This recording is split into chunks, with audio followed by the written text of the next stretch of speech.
all the clients that I train own their own business, and I'm just a part of their schedule, right? Because it's that important to them that they know these 2 to 3 days a week, this is just in the schedule. And if somebody looks at my calendar, they can't have this time, right? But many of the people that work for them, they could show up that day like, hey, could you work late or come in early tomorrow? Because their schedule is just all over the place, right? The day runs them. They don't run their day.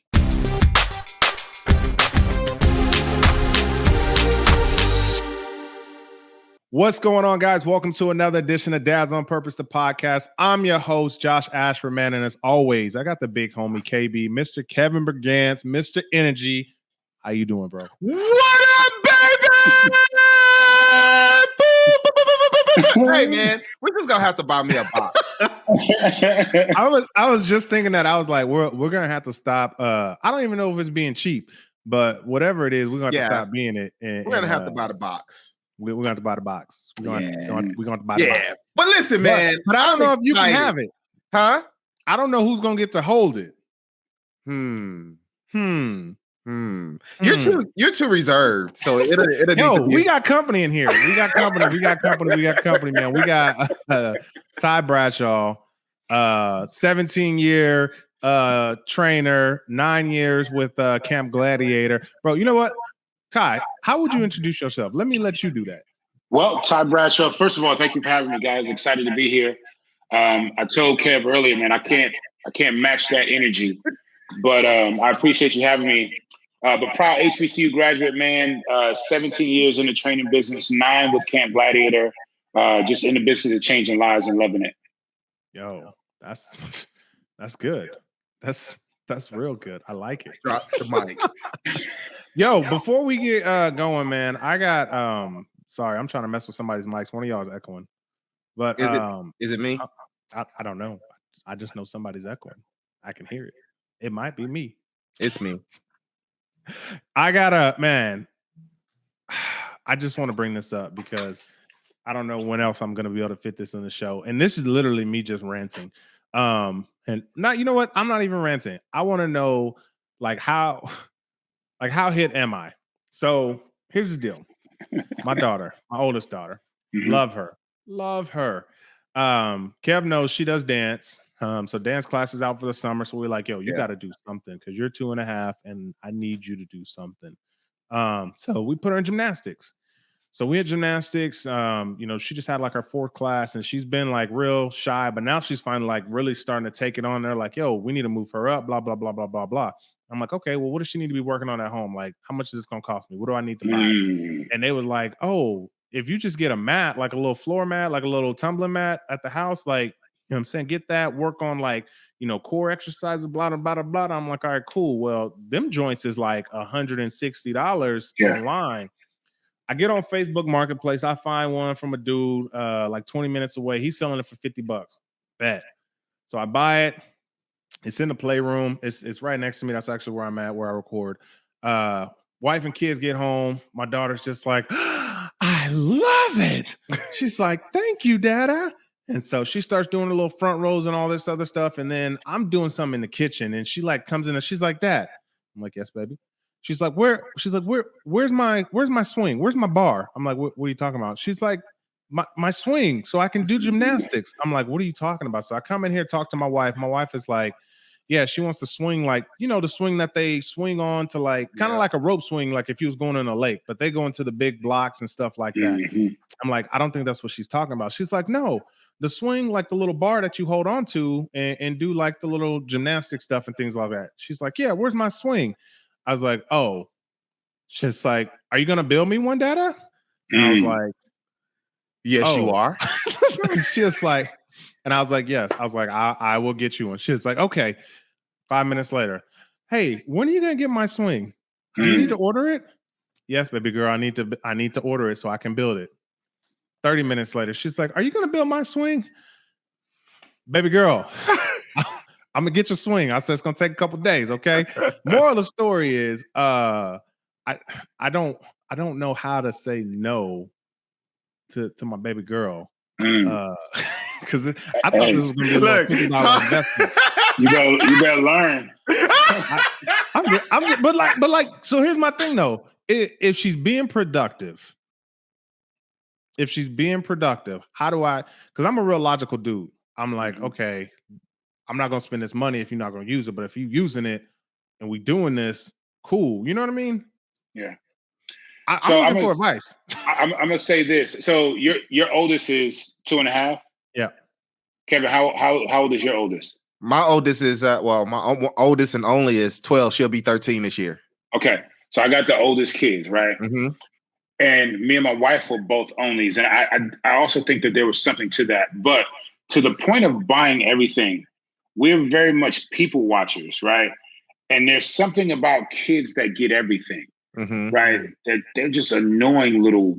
Right?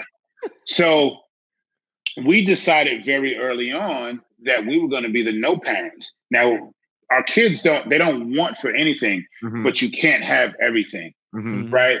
And they learn through that process. So particularly when we go to the grocery stores, like the grocery store or the Targets, right, of the world, that's the setup, right? Because they put it at the aisle. Mama, can I have? Dada, can I have? And because we lack the patience, we always just get it, right? So that they leave us alone. No. But if you say no enough times, they stop asking, right? So the problem was you started something you didn't think long enough ahead to finish. No. Right. There were other things that's going to come with that. Yes and no. Because she don't get everything. Right. I mean, I very often tell her no. But what I'm saying is like my logical side. So part of it is the mat and the one at dance gymnastics. You know, the mat has the bar over, so she's just like, "Hey, she's like, where's my bar?" She's like, "You didn't get it all," and I'm like, "Oh, okay." But my thing is, you know, if it makes sense, like if we're like again, I'm logical, so I'm like, okay, we're gonna use the mat, and so even if we don't keep doing gymnastics, we're gonna keep doing dance. And so if we get the bar, even if we don't use it for gymnastics, we're still going to use it for ballet and for things like that. And so in my mind, I'm like, yes, this is a smart investment. Yeah. And I'm like, yo, and so that's me thinking about that. But I'm like, how hit am I? Because like, you know what I'm saying? Baby girl, we're making some good arguments. It's not really good arguments. I think for me, because I think I deal with that too. You know, I have a young lady who's very artistic, who loves to explore and want to do things. And so I stopped after buying a piano. After buying the piano, I stopped. And it wasn't not saying no, because like Ty was saying, at some point you have to just be like, no. But for us, instead of just being no, we say, put that on your birthday list. Put that on your Christmas list. Put that on the things that we're not going to buy right now or that we think are non-essential. Like put that on the list for some, you know, it sounds bad, but for somebody else to buy, you know, and then we'll purchase the things that we feel are more helping you to be who you're created to be. So you know, you love music. We bought a piano. And the only reason why I stopped at the piano wasn't because she was asking for other things. I stopped at the piano because what I realized was for her, she doesn't really know what she really wants to do. Yeah. So, but also there's more expenses that come with the piano, right? If you continue lessons and things like that, just like gymnastics, right? If that's going to be the thing, which at 2.5 is hard to know if that's the thing, right? So that's another aspect of that investment. Is this going to be the thing? Or at 5, is she going to want to say, I want to play softball? Because right? Then the next year is soccer, right? There could be something. I'm already convinced we ain't doing no outside sports, not because of me. Granted, she's gonna change, but baby girl don't like to be dirty. She don't like. she don't like to touch dirt. That's now, right? Yeah. My youngest grew up thinking she was Elsa, right? Playing Frozen every day, wearing dresses. Now she ride horses, right? So you just don't know what direction it's going to go, because you got to think right now, you and your wife are her primary influences, right? But as she gets 4 or 5 years old and she's in, you know, preschool and kindergarten, she's going to have some outside influences, and her friends may play soccer. And she may not have that initial interest. She just want to hang with her friends. Yeah. Then she realized, oh, I'm good at this, right? And something about it, it just brings something out of her. She's no longer thinking about the dirt. Yeah. No. Well, I'm gonna set this up right because now we only hanging out with the dance moms so she can dance. Hey, but you've seen that show, so you know how that goes. Bro, you know what? I was just talking to my aunt. I have a cousin. She'll be a senior in high school. She's been dancing like competitively for 15 years. Mm-hmm. And so I was talking to my aunt because she saw like our little, intro video, whatever, and blah, blah, blah. And I was like, okay, what do I need to look for? My aunt just sent me back like this mad list, bro, just like of everything. Like she need to be looking like, see if the teacher, if they're teaching this and this and this. And I was just like, okay, she's just like, yeah, once you in it, you in it. Yeah. And then I have some friends that have kids that are like in competitive gymnastics. Like they're going to the places where like the kids train for the gymnastics. And they're like, yeah, once you get into it, you're into it. Yeah. Little mama, she's I think she's in her freshman year of high school, and she switched schools to an online school because gymnastics class started before school ended. So I have a neighbor kind of on the corner. They moved here to be close to their granddaughter, who from Florida, who moved here because in the last Olympics, there was some girl from Plano that was in the gymnastics. Okay. Whatever gym that girl went to, that's where their granddaughter is. So they moved their whole family here for her to do that. Yeah. Right. Now, my daughter was in cheer. Dude, cheer, listen, we missed we missed some date nights to keep up with cheer. Right. But I'm thankful for my daughter. And I do think this kind of goes back to by saying no so much early on, financially, it made her look at some things. Right. So just in time, because literally before the pandemic, she had made this decision. Because once you sign up for a year. Yeah. And you're committed to it. Right. She was like, this is going to be my last season. Right. She was like, because it costs a lot of money. Right. Because we never shied away on how much it was costing every month. Right. And she knows we like to travel. She, the couple of times she got away, she like, well, I like this too. Now we all can't go if we got to spend $300-400 a month on you doing cheer. Yeah, so she made that decision. That's the wrong decision right there. And now, to transition into track and field in high school. Yeah. Which was my sport. So now I just got to hope that she has that competitive drive and not just want to just be on the team. I don't, So I got a question. Do you think that she, like when she said this season was her last season, was it her last season because she truly was like, you know what, I am really done with it? Or was it just a real financial, you know what? So I'm just curious. To think back at it now, I thought that she would transition from, or I think she thought she would transition from the club that she was in, and it would be easy to make her school team. Right. But the school team had a base of girls, so they were only taking like 3 new girls. And she didn't get picked. Right. And I could see it ate away at her. And I think pause. Why did she want to go from the club team to the high school team? Was it just financial? No, that's what she had just wanted to do. Oh, okay. Right. She wanted to be like that. That was initially what she wanted to take part in school. Gotcha. But then along that same time, when she was in the seventh grade, track was her, they got to pick a thing in school, right? So for her, it was track. Yeah. And she really enjoyed the coach. So she said, this is what I want to do.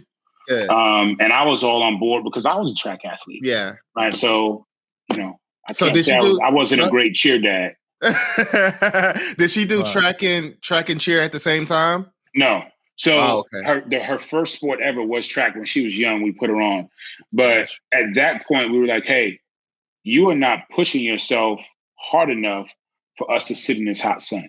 Yeah. Right. Because she was just like jogging around the track and letting the little kids pass her. Right. Yeah. And then get mad when she get the brown medal. Well, like if you push yourself and catch these girls, you won't get the brown medal. So now she's, she has a different basis of understanding going into it this time around. That makes sense. That makes sense. That makes a lot of sense. Let's get into this podcast, man, because this is not what I want to talk about. Like, not at all. But you know what? Kind of what you were saying, like back to your first love was track and things like that. That's what I really had on my heart, my mind. That's what the Lord put upon me to talk to Tys Bradshaw about. But no, man, dude, you've been doing this 17 years. training years. folks and things like that. Now you're doing Camp Gladiator. You went in trips and stuff like that. So you must be doing something right. Yeah. I got a question. Because it's not hot girl summer over here. Like it's Fat Daddy. It's Fat Daddy. Hey, brother, the dad bod is a thing. Feel me, bro. So how as fathers, man, like can we really stay in shape? Like and with everything that's going on, because I think I've asked this somebody before, Kev, right? I think so. Yeah, we talked about it before. I'm still like, I know you just got to make a choice. You got to commit. Yeah. You got to commit. You got to make a choice. Yeah, I don't want to hear that. That's not what I want to hear. So, well, I'm gonna still tell you what you don't want to hear, right? Because your episode last week, you talked about you got up early, you stretched a little bit, read your devotion, and went back to bed. Yeah, that ain't. Listen, we're not going nowhere with that, right? The bar ain't gonna move nowhere doing that. Well, right? So that wasn't for like looking good. That was like because I realized like, yo, like I need to stretch, and that was the time. That's the time that I'm up, right? And so I was like, okay, let's get this. Like, let's be productive instead of like just trying to go back to sleep. But why not work out and stretch, right? And I say that to say, when we think about getting in shape, we start looking at our day and start looking for times that are convenient, right? And nothing about consistency is convenient, right? Yeah. Like, if I'm not mistaken, you're in insurance, right? My life insurance costs a grip every month. It ain't convenient for me to pay, right? But if I meet an early demise, I do want to know that my family is taken care of, right? So I got to make the inconvenient choice to make sure that money is available. And it's no different in our fit lifestyle, right? Like you could be the dad. So I'm gonna be selfish, right? For me, I want to be the dad that when I drop my girls off at college, the other students is like, "That's your daddy?" Yeah, that's what I'm talking about. Yeah, they over there talking about Zaddy. Right. Hey, my wife's gonna be by my side, so you can't do nothing with, and I damn sure can't do nothing with that. Right. Like, I just want the look. I can't do nothing with it. Right. Right. I don't want to be I don't want to be 60 and feel like I'm 80. Yeah. Right. And I also had my father died young, right? So it's very real to me that by not taking care of ourselves, we could go at any minute. Right. And I don't know about you guys, but I'm in my 40s. And I was sharing. I was sharing with somebody a couple of weeks ago. I remember in high school, the day I graduated high school, my uncle said to me, "Wait till your 10-year reunion and watch how many of your classmates are dead." Right. Well, now I'm at the point where I have been out of college for 21 years and I have lost count of how many people from high school and college have passed away. Some of it by accident, right? Some of it through various things, but a lot of it simply because they were not taking care of themselves. Right. So you about to make me do some push-ups right now. Oftentimes we wait till there's an issue and then we try to fix it. Yeah. Where we could be proactive about it and make some decisions. Right. So just like in that insurance world, if I start my life insurance at 30, I got a great rate. But if I wait till I'm 50, I'm paying a lot more money. Yeah. Right. So you could either pay the cost now of being fit, or you could pay the cost of somebody trying to correct it at a later date. Yeah. Bro, you know what? I'm about to shut this whole thing down. But I have these conversations every day, right? So just recently, earlier this month, my grandmother passed away, 87 years old. She lived a great life. And her brother was the one who eulogized her. And he said something that just messed with me. He was like, if you look in your refrigerator now, everything in there has an expiration date. And the same is true for us. We all have an expiration date. Yeah. Right. And we might meet that date sooner if we don't do things to take care of ourselves. Yeah. Right. Absolutely. I want to live a long life. And I just know there are some habits I had to break, some things I had to stop doing, and a life I need to lead in order to at least do my part in getting to that point. Yeah. Yeah. What's holding you back though, man? Man, I think, and I'm glad we're talking about this because I'm actually starting, I do my 3 times a week. this month. Are you back doing the jump ropes with the jump rope guys? But with jump rope dudes, so this is what happened. So winter hit. What happened was winter hit, and I actually was doing good through the winter, but I just fell off, and then I was like, I'm gonna get back at it. And it's really number one was finding a routine because I'm a routine guy. So it's not like my routine before was I can get my workout in before I went to work. But then when I started as a PA assistant, there was no morning time for me to get that workout in. But as a PA assistant, bro, I kind of walked around the gym. Man, bro, you talking about reigniting activity. I was active like crazy. But to be more specific, I knew that I need to get back to training. I need to get back to 5-week training. But for me, it's going back to figuring out what my new routine is going to be. I don't want to just do jump rope anymore. I want to transition to calisthenics because I do want to build muscle, but I want to be flexible too. Right. Which I know you. I'm gonna just put out there that I got a great program y'all could do. What you and your wife do, that's y'all business. Hey, you need it for that too. Exactly. Hey man, them hip flexes, bro. Like, they don't work like they used to. So seriously, Ty. So my question is, so with my challenge, so for my virtual dad meetup group that we do every first Sundays, which will be this first Sunday, we'll be back on July 4th, 5 o'clock Central Standard Time. Yes, it's a plug. But what we always get a challenge. And my challenge this week, because I knew I needed to get started, was to work out 3 times a week every week. And me just setting that goal was motivating, and knowing that somebody that was holding me accountable was motivating too. I only had 1 week out of this month that I didn't do my 2 times a week. And I did actually 3 times a week. I did it 2 times a week. I didn't do it 3 times a week. And actually with my daughter, and I want you to help me with this too, Ty, because I want my whole family to get healthy. I just don't want it to be me. I want my whole family to be healthy. So since my daughter's been out, I've been waking her up at 7 o'clock in the morning because our dog has a time schedule, and dogs don't forget, right? They like, hey, wake up. They start barking.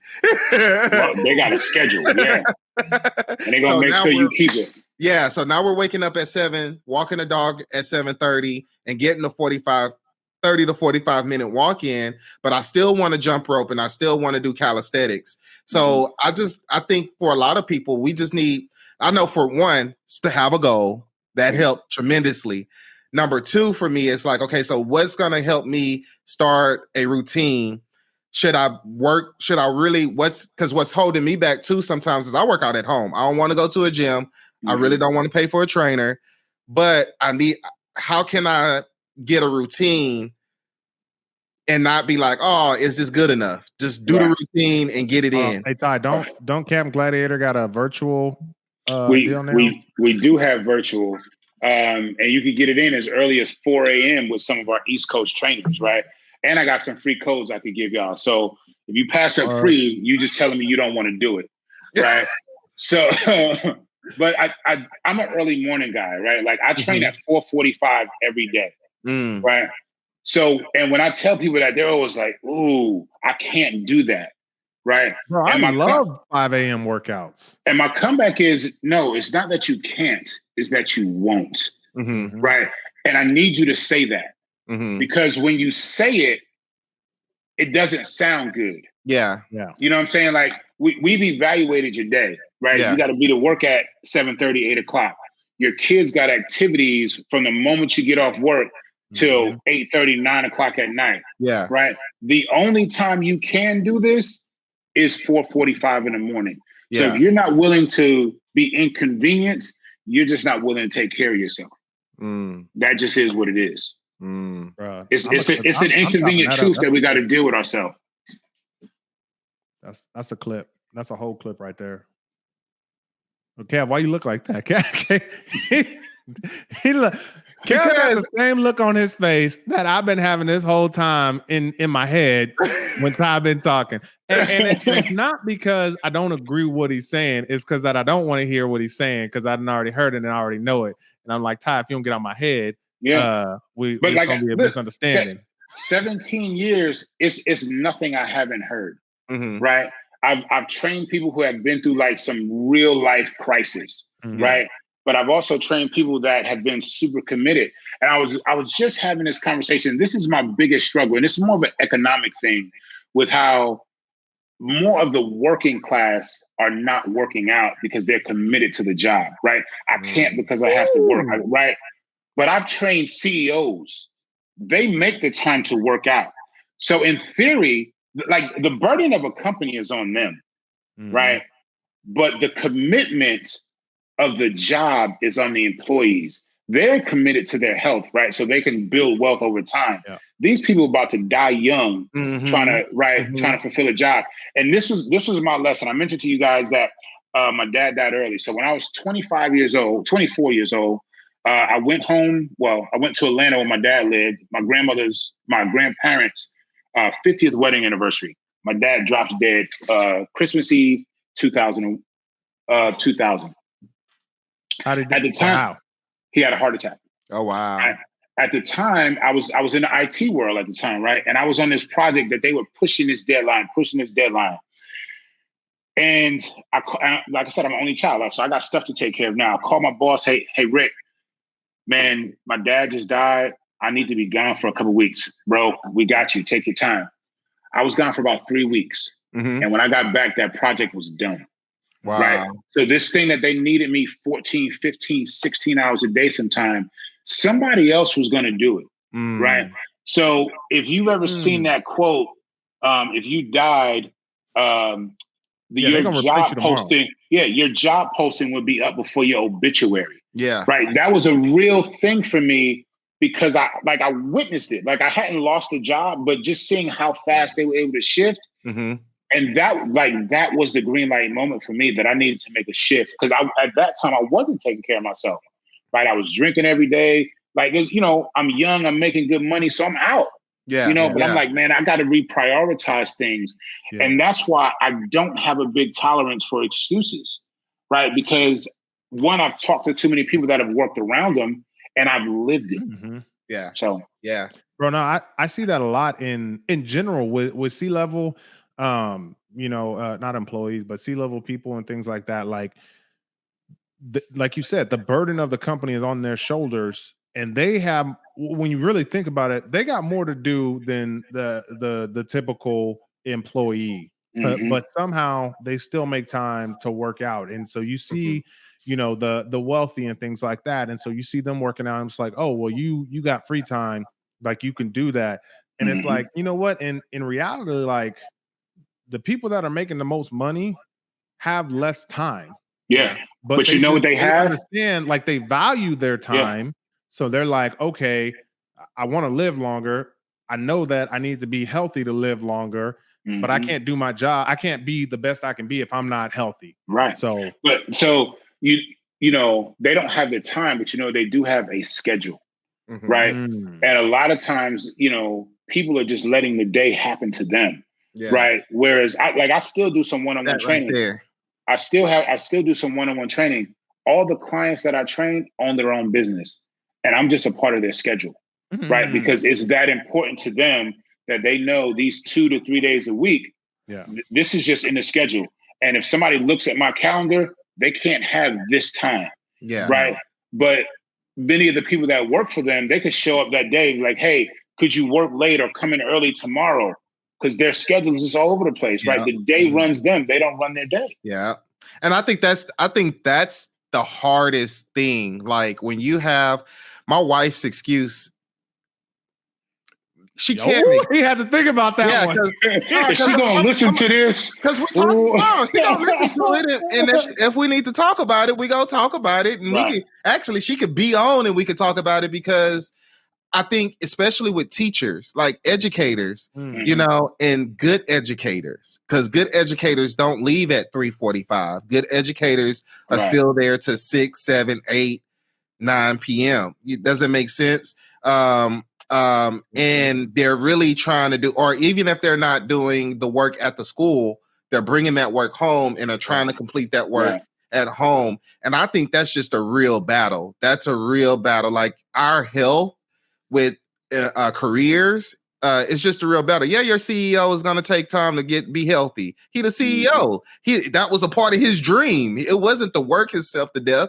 A part of his dream was to make money, be healthy, take his family on trips. Does that make sense? But he also was able to have a realization that for me to perform at my best, absolutely, I have to physically be at my best, right? Absolutely. Like I have a lot of teachers that come see me at 4:45 in the morning, and there is a stark difference between them and somebody is not doing anything. Yeah. But I think that flipping that back around is we need to reclaim, like what you were saying, is we need to reclaim our time. And not overwork ourselves. Because I have two things that I've learned by watching CEOs, by watching fitness, and by watching is, number one, don't overwork yourself. Number two, get your sleep. And number three, work out. You know what I mean? Yeah. The executives ain't overworking themselves. Yes, their schedules are busy, but they're not overworking themselves. Bro, what did he say? He said, I pay too many people to do too much. But that's real talk. Like, you think about the things that matter, right? Your physical fitness. Yes. Most people, if they're in some form of ownership where they're making enough money, they release that responsibility, right? I remember my first training job, I had a girl she was a great pharmaceutical rep, but she was a manager, and she was like, I come to you because I tell people what to do all the time. I don't want to have to think about what to do when I come to the gym. Loved her to death. She was an amazing client, right? Yeah. So it's these things that bring me an awareness of the way that they simply think different, right? And now it's not just the physical fitness, but hey, I got a therapist because mentally I got to stay sharp. You know what I mean? Like, I got a yoga instructor, right? I got somebody to help me with meditation, all these things. So when people was like, man, how do you do it? You know what? I invest in it. Yeah. And I like that. And somebody that's listening right now, you might be thinking, I don't have the time. I don't have the money. I'm not the CEO. I'm not this. But even if you invest your own personal time, like, don't overwork yourself. If they're not paying you for that time, then when you get off, you're off, and then invest the time in walking for 45 minutes or, that's the time. And it's one of those things, if you're not disciplined enough to do it on your own, you need to find the resources. Find somebody, right? Because it doesn't, so like one-on-one, I'm charging $80 an hour. I realize that is not for everybody. Right? But CG is $69 a month, right? Most people can fit that into their budget. Yeah. You know what I mean? Hell, I've been to Chick-fil-A and seen people drop $60. I know it's the Lord's chicken and everything, but come on. Look, it's good. Hey, but no, people, bro. Preach, people spend that on drinks. People spend that on drinks, bro. When I was 18, I was a club promoter at UNT, bro, at clubs in Uptown Dallas, and I think the statute of limitations gone, whatever. But you know what I'm saying? Like, I would get in, I got my little wristband or whatever, and so like I'm buying $200 tabs just for people, just like I ain't got no money. Yeah, I don't know. Bro, real talk. This how trash I was, and I mean, my only goal in college was go to school, find some girls, have some beer. I was giving plasma $50 a week. That was my beer money. So like, that's toxic, bro. I'm just saying, like, I'm giving plasma. I'm getting $50 a week. Me and my fraternity brothers, we buying kegs, we pitching together, group economics. You know what I'm saying? Group economics, yeah. But what I'm saying is, like, if it's something you want to do, like, you're gonna find a way. You know what I mean? Like, I got all the excuses in the world, bro. I don't have a schedule. I tell my day, I drop my kids off at daycare at 7:30. I get to the office about 7:40. I really work until about 10:30, 11 o'clock. My boss knows I'm gone after that. I'm like, yo, you need me? Text me. I don't have a schedule. If I never came into the office for a whole year, nobody would care. It doesn't matter. So me not working out, like, I'm like, oh, I got to do stuff at the house. Oh, I got to go over here. Oh, I don't like working out at noon. I don't like taking a shower in the middle of the day. Bro, these are excuses I tell myself. But it's like, when is it going to be enough? Like, when are you going to get serious about it? And I think that's the plug for anybody. Just not we ain't just talking about fitness. We talking about fitness, but we're not talking about fitness. About anything, right? And to do it when you're forced to do it, it's not enjoyable. No, it's not. Right. But when you do it because you made a decision, I just want to be the best me, it can become enjoyable, right? Because you can find a reason to do it. Like when you were doing the show, that was a choice that you wanted to do. So as hard as the training was, and I've witnessed people transition, right? And just like you said, you love the process. You love the hard, like that wasn't getting in shape. That was transforming your body. Yeah. You know what I mean? But you loved the process because you chose to do it. Right. Mm-hmm. But now if the doctor comes and say, hey, Josh, if you don't start working out 5 days a week, right, you won't be here this time next week. Yeah. It's no longer enjoyable because you were forced to do it. Yeah. You know what I've realized, Ty? Sorry, Kev, go ahead. I was just gonna say, man, I really like the best me, and that's what keeps me motivated. That's what even if I'm not doing a high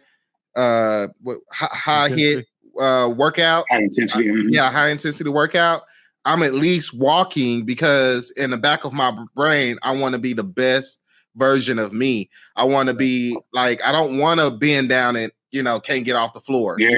Struggling to get off the floor. Like, and don't discount walking, right? Like, so I got some campers that I let them talk me into this crazy thing, man. There's a event called a Go Ruck, right? It's like a 12-hour event. Like, so I'm not putting no backpack on my back, bro. Listen, we just started training about 2 weeks ago. So I went out today. I did 7 miles with 20 miles on my back, right? I don't like running. So it was hard. It was long, but I'd rather do that than run because it's easier on my joints. You know what I mean? But it also gives me time to think. There's something about doing hard things that make you feel good, right? Yeah. It was hard. It sucked. I complained to them, but at the end of the day, I felt good that I can still do it. Well, that's real good, Ty. But what I was going to say is that, man, I my mind, I'm training my mind to really prepare myself for when I don't have to work. Like for when I have that passive income life and I'm really starting to, I got time before I get there, but I'm learning. I know it's a mental shift once you get there. And so I'm really training myself to really like, okay, what do you like to do, Josh? And so I do those things and I don't feel bad about them because I think so much we've been conditioned that like, if we're not doing anything like working related, we're not being productive. True. And what I'm noticing is that like when I clean my pool because I want to, when I when I do gardening because I want to, when I'm doing whatever it is because I want to, when I'm picking up leaves in the front yard because I want to, I'm like, yo, like this is beautiful. I don't know. I don't got another word to describe it, but I'm just like, yo, like this is beautiful. Kind of what you said, like when you work out when you want to, like it's a whole different than when somebody tells you to. And so, man, I feel what you're saying. I know exactly what it is. And I'm just like, I didn't know that's what it was. Like, I didn't know, I couldn't put a label on it or anything, but yo, that's really what it is, man. Like when you start operating on your own time, even when you're on somebody else's time, like, yo, people take smoke breaks. So if you don't smoke, go take your 15 minutes. Yes, sir. Yes, sir. Walk around the block. I think coming up, we all think what we want is money, right? But as we get older and we start making a little money, the reality is I want freedom. Yeah. You know what I mean? Like that's where as we get older, as we get hit that 40, 45, 46, we're like, I need to be free. It's crazy, man. There was a interview years ago where somebody asked Diddy, like, how did you know you made it? And he was like, when I could travel in the airport without bags, right? Like if I needed to buy stuff, I just get it, right? So year before last, I helped open up the Atlanta market. And one of my buddies moved out there and I just left the bag there. And there was something to that feeling of I'm gonna just go to the airport. I ain't got nothing. Like my walk was different. Yeah. You know what I mean, like it was a weird feeling knowing that, hey, I got stuff over here. If I need to buy something, I could do it. there was something to that feeling. Yeah. So that time freedom is, I think, what we're all really searching for. Yeah. So we got to figure out what we're willing to sacrifice and what we're willing to really hustle for to get that freedom.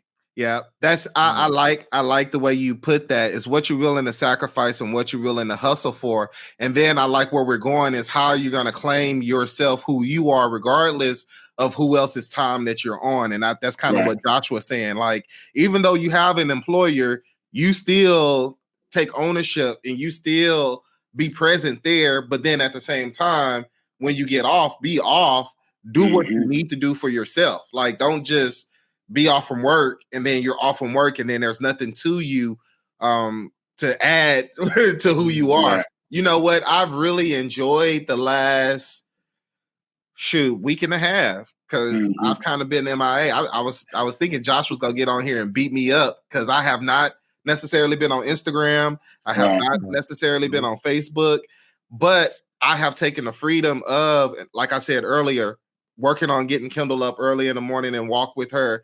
And instead of trying to make it an Instagram moment, it's just been, this is what I need to do. And this is what I want to do for my family. And this is what's going to also help me be healthy and help my child be healthy as well. And so I just think, man, y'all drop some good nuggets. But when you own yourself and you own your time and you own your energy, then you can't have excuses, right? Yeah. Because then you lying to yourself. Yeah. And there should be a part of us that always does that, right? Yeah. Like when I think about it now, when I was in IT, like I did some stuff I realized most people don't do.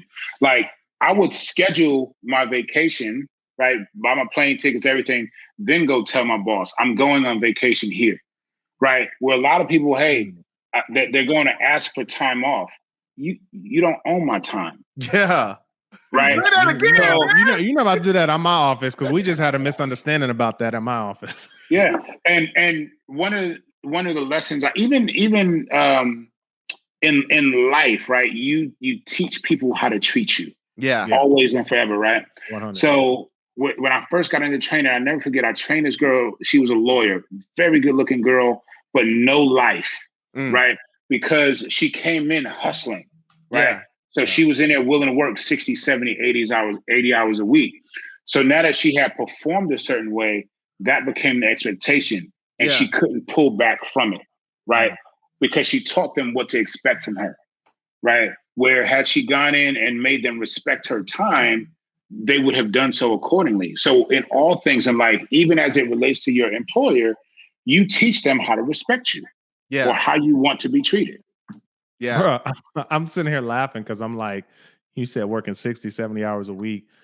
I've been in insurance for 12 years. And when I first started out right out of college, I'm not going to lie. Like I can work hard, but I don't enjoy it. Like I'm going to just be real. And when I started, I was my first year, I probably made more money than both my parents combined. And I was only working like 30 hours a week.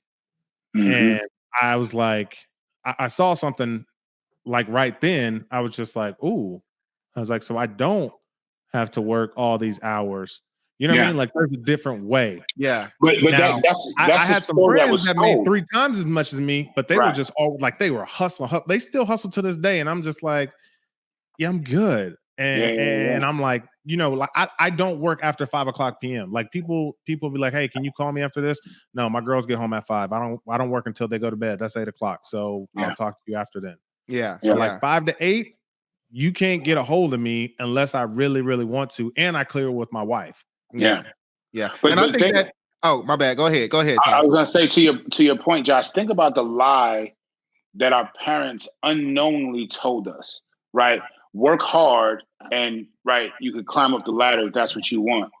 It ain't about working hard. It's about working smart, building relationships, because our parents worked hard all their life, right? But that didn't necessarily mean that they were able to elevate to the point that they wanted to, right? Think about all of our parents have complained about getting passed over by somebody who they felt they didn't deserve it. But that person that didn't deserve it, they were good at building relationships. Yeah, that is a real thing. Yep. Facts. Man, that's about to get out of here. Mic drop. That's it. Mic drop. But I think that's go ahead. very true. Like we got to learn how to build better relationships, and that like making sure we understand how we want to be treated. If you're not a CEO, if you're not executive, if you're not a boss, number one, how do you want to be treated? Like, how do you want to be talked to, or how do you want your employer to treat you? And know that your time is your time. So if you go and ask for time off, not ask for time off, but tell them you take your time off. I think that's like, good.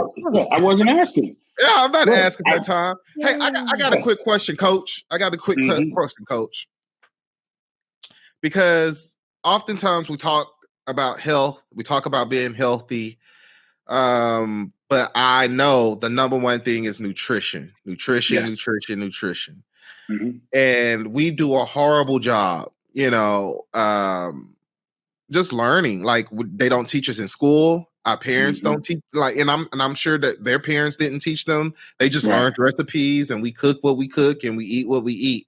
So I just wanted to tackle this, since we did talk about fitness and working out, and setting the schedule so you make sure you get your workout in. I know you can work out, but you can't outwork out your nutrition. True story. What are some basic things that we can do to be healthy with our nutrition? Like, what are just some basic things? Like, I'm not talking about meal prep. I'm not talking about. I think the most basic thing we could do is stop lying to ourselves, right? Like we pretend like we don't know what's good and what's bad. But if I put fried chicken in front of you and I put grilled chicken in front of you, you know which one is healthier.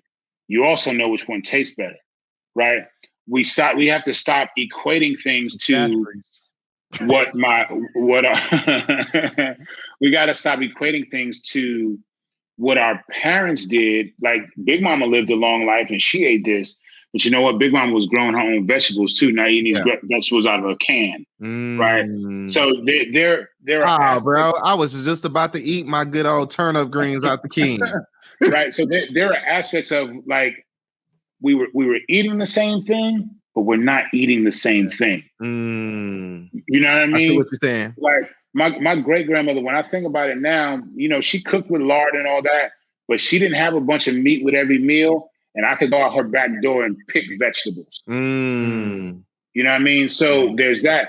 And like, think about it. We've all heard somebody say, I don't like fresh veg. Hell, the doctor that was on with you last week, so he made the comment, I don't like fresh vegetables.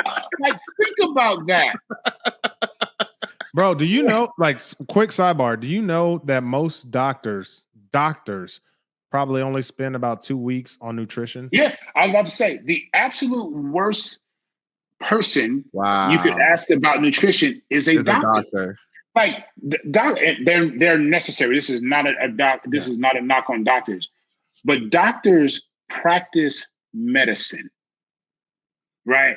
So there are food can heal you in a lot of ways. Yeah, but you're not going to go to a doctor and he says, "Let nutrition fix you."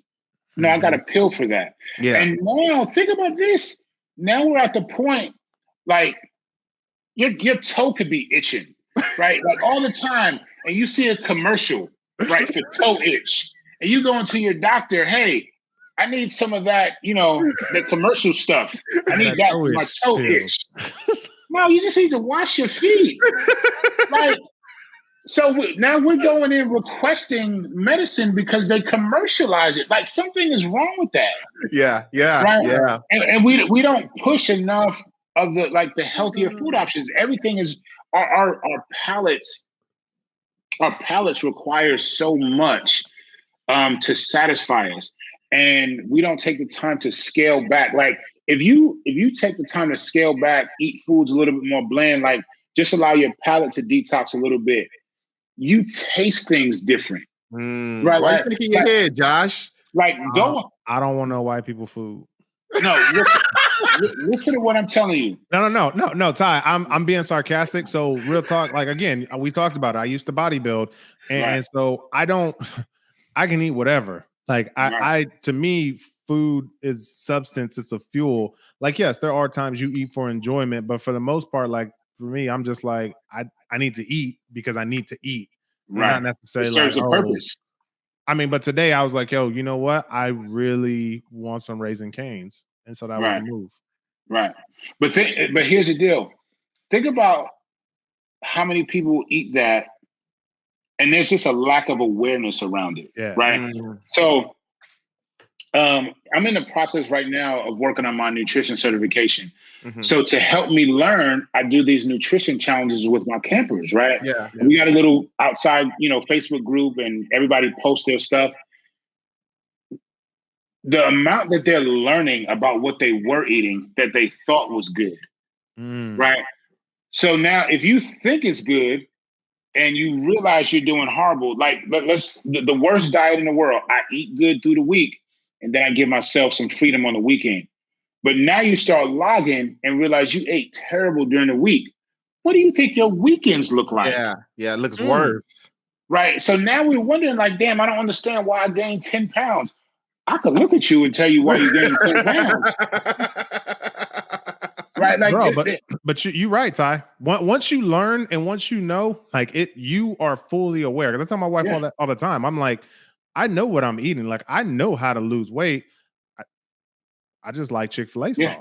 Yeah. Like, and this is one of the things that bugs me out, right? When you go in the grocery store and I watch people do this. They're looking at labels, right? I've been doing this long enough to know you don't have a clue what you're looking at. All you're looking at is to see how many carbs are in there because somebody told you carbs are bad and you believed it, right? But it is your primary fuel source. Now, where you get them from matters, right? But that's all they're looking at. Yeah. Because they don't really know any different. Yeah. So real quick, Todd. So we said natural foods, more vegetables, fruits.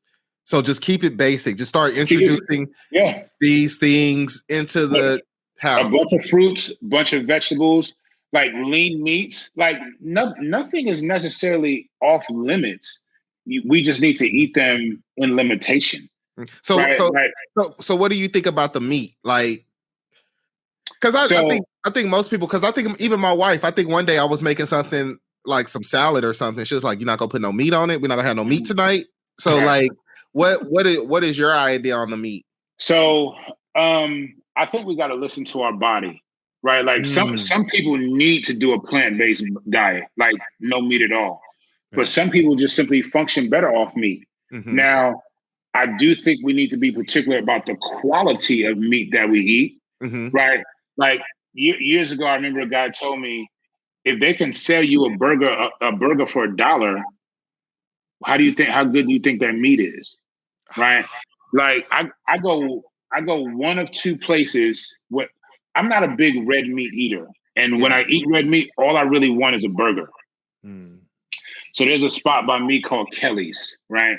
Ooh. And it's a food truck on the side of a road, and they own all the land. So you see the cows roaming the land. So they're grass-fed burgers. I paid $10 for one burger. Wow. It is huh? Where is that? It's in Lucas. So it's on Plano.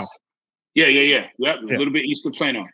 But it's an experience. Like, you don't eat that and eat Wendy's and go back to Wendy's again. Yeah. You know what I mean? Like, it's just different. Yeah, it's very different. I'm gonna have to drive to Lucas because it is worth it. So there's two places. There's that, and then there's a place in Plano called the Butcher Shop. Listen, like it is literally a butcher shop, but man, listen, they got quality meat in there. And if you're gonna, like, we're old enough, we making a little change. I don't go out to eat a lot, so when I go out to eat, I'm gonna get what I want. Yeah, right. I'm not going to Chili's. Chili's ain't seen me in a long time. Bro, I love steak. I told the wife I was listening to the Secret to Success podcast, and Jamal and CJ, they was talking about a A5 Kobe steak, and I was like, oh, I didn't know. So like the A5, so you got like, you got your regular stuff, your Angus, then you got your Kobe, and then you got the A5. And he was like, he couldn't find it anywhere, and I was like, I need to see if there's any A5s in Dallas. So my wife and I, we really like Del Frisco's Double Eagle Grill. And I looked it up. And so all of their locations, so I mean, they got 3 in the DFW. It's one in Plano, Fort Worth, and Dallas. They all got A5. Bruh, it's 3 ounces for $75. I told my wife, I was like, I need to go have this. I love steak. I love steak. And so when it comes to steak, I still clench my wallet a little bit, but I'm a whole lot easier to let it go. It's kind of like what you said, Ty. Like we make a little bit of change, and I like what I like. Yeah. And so I'm gonna get me some A5. I'm gonna give me an old fashioned. I'm gonna tip them $2.50. I'm just kidding, but yeah. So what whiskey do you drink with your old fashioned? Man, you know, it really just depends on where I'm at. So here's the thing. I like old fashions. I don't like paying for old fashions while I'm out because I don't want to pay for the prices. But I love Blanton's. Not Blanton's. I love Buffalo Trace. I love Eagle Rare. Right now my wife got me some she got me some Long Branch. It's by Wild Turkey. It's kind of like one of their crafts things. I like single barrel whiskeys. Okay. I don't like blends. I literally just got some blends yesterday. Sorry, and I've never tried it before. Right. One of my campers, her husband is in Japan and brought some back. Nice. You got what? So, some blends? Yeah. Oh. So it's gonna sit for a while because I'm not drinking right now. But when I drink it, now I'm I feel like I got something to look forward to. But I love an old fashioned, but I really got, say my cousin bamboozled me because she turned me on to him at Eddie V's. Right? It's a smoked old fashioned that just, it's ridiculous. But it's $18 a piece. Yeah. Right? That wasn't the way to introduce somebody to old fashioned. Because it set the bar way too high. Listen, so we're gonna do this and then we're gonna get out. But so I love Scotch. I love Scotch. I love single malt Scotch. And when I got married, like my wife, she was like, let me try this. She's like, that's good. I was just like, yeah. I was like, I got me a shawty that like, you know what I'm saying? She like what I like. Until she started drinking my stuff. So that's you didn't put in on this, man. Right? Yeah, I'm like, you give me a couple dollars? You're like, you know what cupboard that came out of? If I'm running low, she'll restock me. And so it kind of works. But I used to keep like, 20, 30 bottles. But then when I got married, I realized it was, you don't go out and you want to just stay at the house. Like, oh, let's have a drink. Blah, blah, blah, blah.